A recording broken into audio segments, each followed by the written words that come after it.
Hello guys, स्वागत है आपका एनीमे गॉड रिकैप पर। तो लास्ट एपिसोड में अपन सभी ने देखा था सुहो और अमुत सारी चैंस को शैडो डंजन के अंदर भेजकर खुद भी शैडो डंजन के अंदर आ गए होते हैं और सुहो के अंकल हंटर एसोसिएशन को प्रेसिडेंट को बता रहे होते हैं कि सुहो गायब है। अगले सीन में हमें कुछ गाड़ियों का सीन दिखाया जाता है जिनके अंदर वही हंटर्स बैठे होते हैं जिन्हें सुहो ने सेव किया था और हमें उन हंटर्स के लीडर को दिखाया जाता है जिसका नाम रियो सिंह होता है और कोई उसे बुला रहा होता है। और तभी हम देखते हैं कि सुहो उसके गाड़ी की खिड़की के पास आकर बोलता है, रियो सिंह उठ जाओ। और सुहो को वहां देखकर वो हंटर हैरान हो जाता है। तभी हमें अगले सीन में उन दोनों को एक जगह पर बैठा हुआ दिखाया जाता है जहां सुहो बोल रहा होता है कि डंजन क्लियर हो गई है और मुझे थोड़ी देर के लिए तुम्हारा फोन भी उधार चाहिए। उधर रियो सिंह अपने मन ही मन सोच रहा होता है तो वो डंजन और उस डंजन को याद कर रहा होता है जो कि पूरी तरह से कोलैप्स हो चुकी होती है। तभी हमें एयरपोर्ट का सीन दिखाया जाता है और हम देखते हैं कि सुहो और रियो सिंह दोनों एयरपोर्ट पर आ चुके होते हैं। रियो बोल रहा होता है कि तुमने मेरे लोगों को उस पिरामिड वाली फील्ड में बचाया था, मैं तुम्हारा ये एहसान कभी नहीं भूलूंगा। जब तुम कोरिया पहुंच जाओ तो मेरे साथ कांटेक्ट में रहना। और सुहो बोलता है कि हाँ, तुम्हारा भी थैंक यू मुझे कोरिया की फ्लाइट दिलाने में हेल्प करने के लिए, और हाँ, मेरे अंकल से कांटेक्ट करने में हेल्प करने के लिए भी थैंक यू। और सुहो मनी मन याद कर रहा होता है जहाँ उसके अंकल बोल रहे होते हैं, क्या तुम एक गेट के लिए इजिप्ट चले गए? और वो रोते हुए बोल रहे होते हैं कि मुझे खुशी है कि तुम सेफ हो और तुम्हारे साथ कुछ बुरा नहीं हुआ। और सुहो मनी मन सोच रहा होता है कि अंकल ने कहा था कि उन्होंने हंटर एसोसिएशन में अपने किसी फ्रेंड को इसकी रिपोर्ट कर दी थी,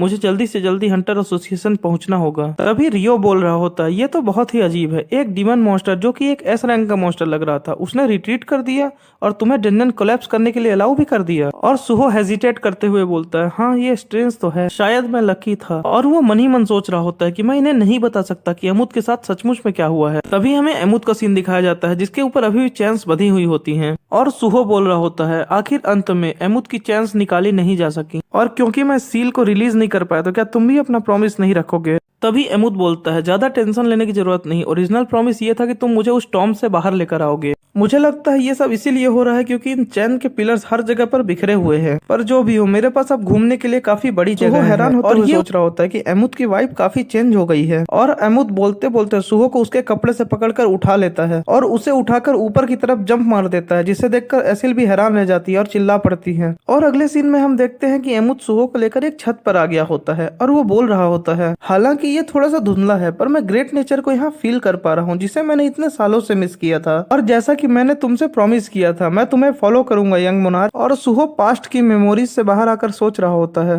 कि शैडो डंजन में एक गेट का ओपन होना, फिर अचानक अर्जेंट क्विस्ट का अपीयर होना, मुझे लगता है ये सब इसीलिए हुआ था कि मैं अमुत से एक टीममेट के रूप में मिल सकूं। और वो फ्लाइट के अंदर जाते हुए बोल रहा होता है कि फिर मिलेंगे रियो सिंह। और उसे जाते देखकर रियो मनी मन सोच रहा होता है कि संग सुहो जो कि मॉन्स्टर को समन कर सकता है, फाइट भी कर सकता है और ट्रांसफॉर्म भी कर सकता है खुद को, पर ये बस एक बी रैंक का हंटर है, मुझे अपनी गिल्ड से कांटेक्ट करके इसके बारे में खोजबीन करनी पड़ेगी। तभी हमें बेरू का सीन दिखाया जाता है जो कि बोल रहा होता है कि काफी ज्यादा समय हो गया जब से मैं प्लेन में नहीं बैठा। और सुहो बोल रहा होता है क्योंकि कोरिया से कनेक्ट होने वाला वो गेट बंद हो गया इसीलिए हमें फ्लाइट से जाना पड़ रहा है। उस बॉस मॉन्स्टर को डिफीट करने की वजह से मैं 7 बार लेवल अप कर पाया और मैंने अर्जेंट क्वेस्ट भी कंप्लीट कर ली। तभी हमें सुहो की स्टेटस विंडो दिखाई जाती है जहाँ उसका लेवल 35 हो गया रहता है और उसे एक टाइटल मिला होता है वोल्फ स्लॉटरर का। तभी सुहो बोलता है, बेरू मेरी करंट स्टेट में तुम्हें क्या लगता है मैं कौन से रैंक का हंटर हूँ? बेरू उसका जवाब देते हुए बोलता है कि आप एक ए रैंक के हंटर बन चुके हैं। तभी सुहो बोलता है, तो मैं एक ए रैंक का हंटर बन गया, लगता है ज्यादातर प्रिपरेशंस पूरी हो चुकी हैं उस ली मिन सुंग और इटारिम के अपोस्टल के खिलाफ काउंटर अटैक लॉन्च करने के लिए। तभी हमें चिवेलरी गिल्ड का सीन दिखाया जाता है जहाँ एक बंदा बोल रहा होता है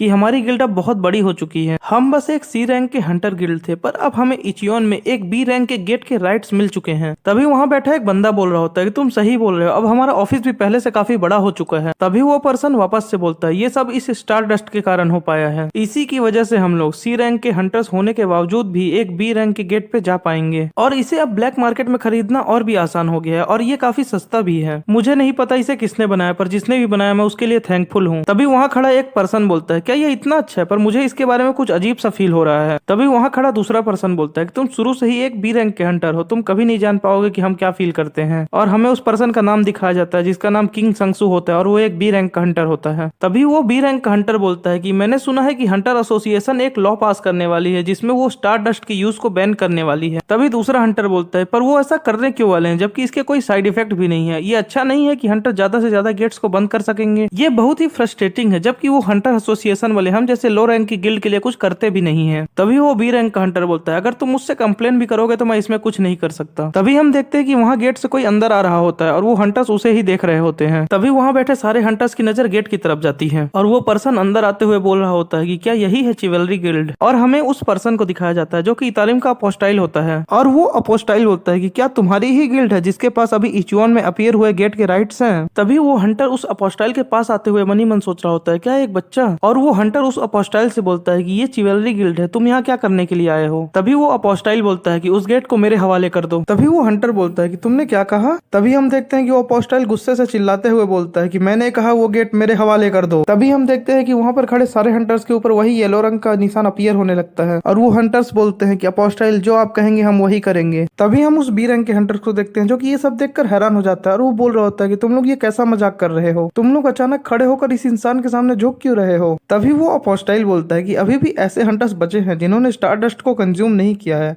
ये परफेक्ट है। और वो अपोस्टाइल बोलता है कि तुम सबको अभी से कुछ भी सुनना और देखना अलाउ नहीं है। और हम देखते हैं कि उसकी बात सुनकर सभी लोग अपनी आंख और कान बंद कर लेते हैं। तभी वो बी रैंक का हंटर चिल्लाते हुए बोलता है कि तुम सब वो क्यों कर रहे हो जो ये बच्चा कह रहा है। तभी वो अपोस्टाइल बोलता है कि मैं उस कमीने के अलावा और भी किसी इंसान से बात करना चाहता था। तभी वो अपोस्टाइल बोलता है कि हमारे क्रिएटर इस बिना किसी मास्टर के वर्ड पर अपना अधिकार चाहते हैं और मैं अर्थ पर उनकी इसी विश को फुलफिल करने के लिए आया हूँ, पर यहाँ आने के बाद मेरे कुछ सवाल है। तभी वो बी रैंक का हंटर अपनी तलवार निकालते हुए बोलता है कि आखिर तुम कहना क्या चाहते हो। तभी वो अपोस्टाइल उसका जवाब देते हुए बोलता है कि क्रिएशंस बनाए ही इसीलिए जाते हैं ताकि वो अपने क्रिएटर की विशेष को पूरा कर सके। और वो अपने बगल वाले हंटर की तलवार को निकालते हुए बोल रहा होता है, पर तुम ह्यूमंस ने अपने ही पर्पस खोज लिए और अपनी ही विल के हिसाब से काम किया, आखिर तुम लोग कौन से क्रिएटर की विश को पूरा कर रहे हो। तभी वो हंटर उस अपोस्टाइल पर अटैक करने के लिए आगे बढ़ते हुए बोल रहा होता है कि ये क्रिएटर ये साला है कौन, पहले तो तुम मेरे सभी लोगों को पहले जैसा करो, और क्या ये किसी टाइप का कल्ट या रिलीजन है। तुम भले ही एक छोटे बच्चे हो पर मैं तुम्हें तुम्हारी मर्जी का करने नहीं दे सकता। तभी हम उस अपोस्टाइल को देखते हैं जो कि गुस्से से अपने बगल के हंटर के वेपन को निकालते हुए बोल रहा होता है कि क्या कहा तुमने, एक कल्ट। और हम देखते हैं कि वो हंटर भी इससे डर जाता है और हम देखते हैं कि वो हंटर ये सुनकर बहुत ही ज्यादा डर गया होता है। तभी हमें उस अपोस्टाइल को दिखाया जाता है जिसके चारों तरफ एनर्जी का बैरियर आ गया होता है। देखते हैं कि वो उस वेपन में एनर्जी डालते हुए बोल रहा होता है कि क्या तुमने अभी मेरे क्रिएटर की इंसल्ट की। और अगले ही सीन में हम देखते हैं कि वो उस वेपन की एनर्जी को एम्पलीफाई कर देता है। तभी हम देखते हैं कि वो हंटर उस पर अटैक करने के लिए आगे बढ़ गया होता है और अगले सीन में ही हम देखते हैं कि उस अपोस्टाइल के अटैक के कारण उस हंटर के 2 टुकड़े हो गए होते हैं और उसका अटैक इतना खतरनाक होता है कि सामने की दीवार की भी 2 टुकड़े हो गए होते हैं। हम देखते हैं कि उस हंटर की तलवार कटकर उस अपोस्टाइल के पीछे खड़े एक हंटर के सर पर आकर घुस जाती है। उस अपोस्टाइल को दिखाया जाता है जिसकी बॉडी पर पूरी तरह से खून के छींटे पड़ गए होते हैं। अगले सीन में ही हमें उस बी रंग के हंटर की कटी हुई बॉडी को दिखाया जाता है जो कि 2 टुकड़ों में बढ़ गई होती है। तभी वो अपोस्टाइल बोलता है कि सभी लोग, मैं तुम्हें फिर से सुनने के लिए और देखने के लिए अलाउ करता हूँ, सबसे पहले तुम इस जगह को साफ करो। और वो अपोस्टाइल ये सब करके गेट से बाहर आ चुका होता है जहाँ उसके सामने 2 पर्सन खड़े होते हैं जो कि आपस में बात करते हुए बोल रहे होते हैं कि ये कैसी आवाज थी, क्या हंटर्स ने इस जगह को फिर से तोड़ दिया। तभी वो अपोस्टाइल बोलता है कि तुम लोगों ने जो कुछ भी देखा उसे भूल जाओ। और हम देखते हैं कि उन दोनों पर्सन के ऊपर भी वही मार्क अपीयर हो जाता है। और वो अपोस्टाइल जाते जाते मनी मन सोच रहा होता है कि फ्री विल जैसी कोई चीज नहीं होती, सारी क्रिएशंस ही अपने क्रिएटर्स की इच्छा को पूरा करने के लिए बनाई जाती हैं। हालांकि इस यूनिवर्स की क्रिएशन ने अपने ही क्रिएटर को अपनी ही विल से खत्म कर दिया। अगले ही सीन में हम देखते हैं कि उस अपोस्टाइल ने उन हंटर्स की हेल्प से उस डंजन के बॉस मॉन्स्टर को कैप्चर कर लिया होता है। तभी वो अपोस्टाइल उस मॉन्स्टर से बात करते हुए बोलता है कि एक मॉन्स्टर नहीं, तुम्हें एक रेफ्यूजी कहना ज्यादा अच्छा होगा जो कि डायमेंशनल क्रैक में घूमते रहते हैं। ये बहुत ही दर्दनाक होगा कि अपने घर को छोड़कर इधर उधर घूमते रहना। मैं तुम्हें अपने गुस्से को बाहर निकालने का एक मौका देता हूँ। और उस अपोस्टाइल के हाथ में गोल्डन कलर की कोई चीज आ गई होती है और वो चीज जाकर उस मॉन्स्टर के सर पर घुस जाती है और वो अपोस्टाइल बोलता है कि जाओ जितना मर्जी है घूमो, जो कि आपस में उस क्रिएटर की विश को पूरा करने के लिए। इसी के साथ हमारा ये एपिसोड यहीं पर खत्म होता है। इस मांगा के लेटेस्ट चैप्टर पाने के लिए इस चैनल को सब्सक्राइब कर लीजिए और बेल आइकन को ऑन कर लीजिए।